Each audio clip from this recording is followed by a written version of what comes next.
ڕاگەاندن و پەیوەندیەکانی وەزارەتی پێشمەرگە ڕای دەکەنە قەتەکردنی پەیام لە ڕووماڵکردنی جەنگی مووسڵ کێشەی شەخسی و سیاسی بووە بە فەرمانی وەزارەتی پێشمەرگەش نەبووە. عەمید هەڵگۆڕ حیکمەت بەڕێوەبەری ڕاگەاندنی وەزارەتی پێشمەرگە بە پەیامی ڕاگەاند هێڵی سووریان لەسەر هیچ دەستگایەکدا نەنا و هەر کەناڵێکی ڕاگەاندن بیەوێت دەتوانێت ڕووماڵی پرۆسەی ئازادکردنی مووسڵ بکات.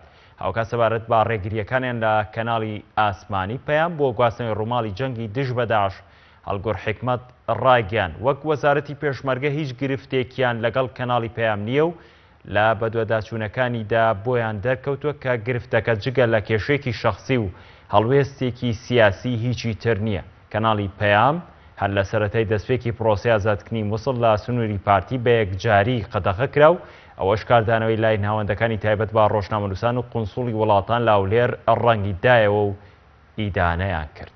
ئێمە خاڵی سوورمان لەسەر هیچ میدیایەک و هیچ کەناڵێک نییە، بەڵام هەندێک کەناڵ هەیە لەوانەیە نەیتوانی بێ وەکو پێویست مامەڵە لەگەڵ سیاسەتی وەزارەتی پێشمەرگە یانیش ئەوەی پێوترێ پیرۆزیەکانی پێشمەرگە یانیش چۆن دەڵێ نەیتوانی بێ لە ڕابردوو نمونەیەکی باش پیشان بدا. ئەم میدیایە بە شێوەیەکی عەلەنی وەزارەت مووقیفی خۆی لەسەر لەوانەیە ڕاگەیاند بێ. غەیری میدیایەکی وە هەموو میدیاکانی کە ئازادنەوە دەتوانن بچن و ئاسانکاریشیان بۆ دەکرێت. ئەوەی کە بەبیرم دێتەوە ئەوەی کە ئێوە نەتانتوانی جگەل لە ئیجتیهادێکی شەخسی لە کاتی خۆیان شتێکی کە نەبوو و بە دوواداچوونیشم کرد و بزانم خۆشتان ئاگادان لەو وەزع هەیە.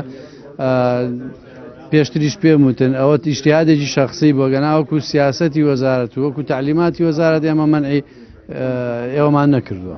هێزی پێشمەرگە خەتی دیفاعیە و پشتگیرە بێ بۆ هێز عێراقیەکان بۆی بتوانن هەرچی زووتر ناو شاری مووسڵ پاک بکەنەوە ئازادی بکەن. هەر شاد.